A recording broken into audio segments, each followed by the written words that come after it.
Hello everyone, this is Ahab, and this is another installment of Ahab's Movie Mania.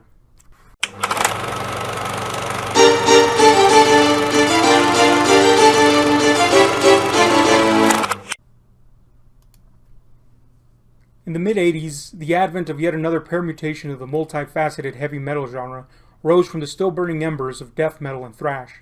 This fast-paced, shriek-filled atmospheric style was distinguished by its aesthetics and guerrilla-style production. Born in the northern wastes, and by wastes I actually mean idyllic neighborhoods, of Norway, black metal quickly evolved into a subculture within a subculture.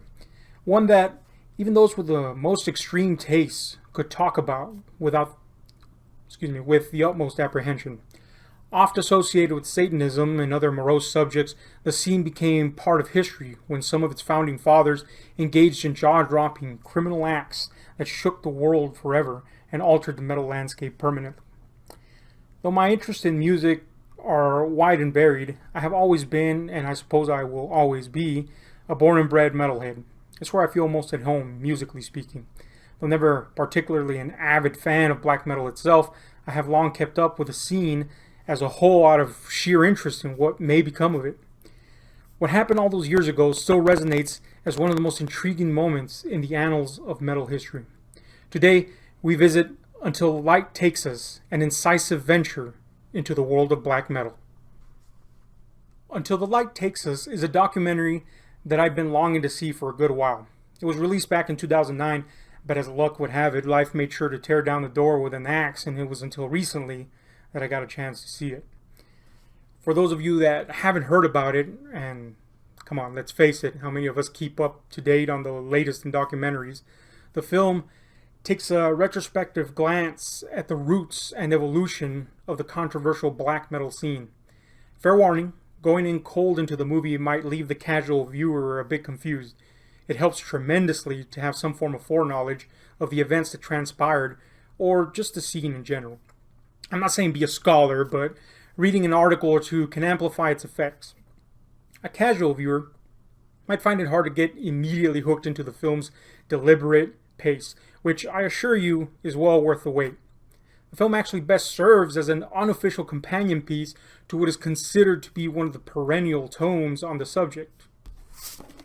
Lords of Chaos, the bloody rise of the satanic metal underground. The strength of the film rests in its utilizing the insight of two of the most highly influential figures from black metal's inception. These being Gylve Fenris Nagel of Darkthrone, a death metal band turned black metal band, and Vag Count Grishnak Vikernes of Borzum and Mayhem, the originating true black metal band. The choice to have two focal testimonies to guide the viewer through the rise and fall of black metal is cleverly juggled. On one side, we have Vag Vikernes, a charismatic, eloquent, and clearly intelligent man whose staunch determination to lend an air of veracity to black metal and what it should stand for is clear from the get-go.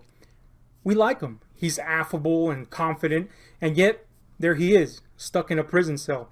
It almost seems oxymoronic, and for the uninitiated, might prove enough of a quandary to keep them watching for answers.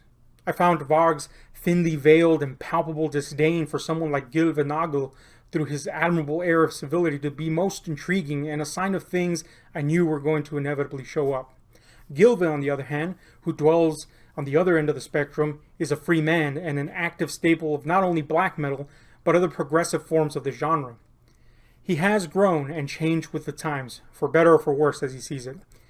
He views Vikernes and what he stands for with a perplexing mixture of respect and disgust. And with the testimony of other key figures in the scene, we begin to see the full picture develop. Despite their differences, you see, they still share a lot of ideology. In fact, it is the common origins of the main subjects which serve to demonstrate the two largely deviating paths that the once mysterious, risk-taking, and underground scene took. Both of which, by the way, ultimately culminate in a demoralizing fashion. Through Vag Vikernes, we see the steady decline into madness the scene took, his axe ultimately leading to black metal's explosion in popularity and notoriety on a worldwide scale, and in many ways the degradation of its so-called integrity. It is interesting to note that the film does a wonderful job of keeping Vag in a mostly positive light by depending on his good looks and inherent charm, only to ultimately reveal the horrors he and his peers were responsible for. Suicide, murder, arson, you name it. To watch the man coldly address criminal acts is bone-chilling. To watch him chuckle away the idea of murder is downright horrific.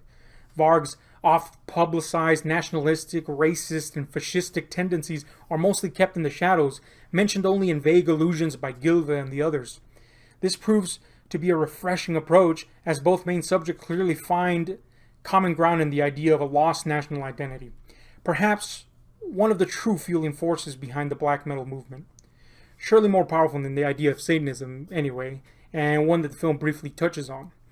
I wish they would have explored this a bit more, but that would have honestly been a whole different film. That being said, they do go into the subject enough to make you understand that a lot of this grew out of the disenfranchised youths in a society they felt perhaps no longer respected what they truly stood for, or what they were.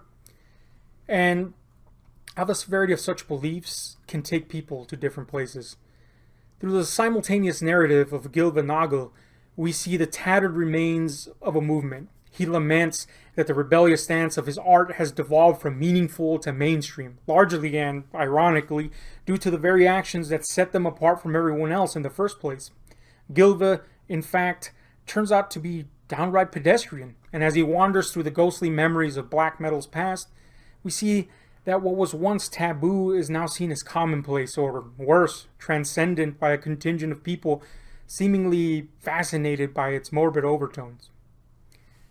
Now, this is most poignantly displayed as the narratives both come to a shocking conclusion, and we follow another prominent figure in the black metal scene to his opening act performance during an exhibition at an art gallery that revels in the aesthetics and politics of the black metal movement as a form of progressive art. Controversial artist Bjorn Melgaard, forgive me if I said that wrong, mimics an onstage suicide even as he burns and stabs his way through a set in front of a rapt audience of art devotees. Ironically, in his honoring of the scene that defiled social norms, he robs it completely of its powerful impact. These final moments are perhaps the most masterful. Like the two focal subjects, things turn introspective for we, the viewers, when the very act of watching this film makes us ask, what became of our society that has mythologized or even idealized the aesthetics, the ideas, and the thoughts of this fringe movement? What does that say about us? That we should look at these events with fascination, or worse, with indifference. This is a great film. Not for everyone, but definitely worthy of a watch if you're familiar with the subject or interested in exploring the history of a subculture that caused a great commotion in recent times.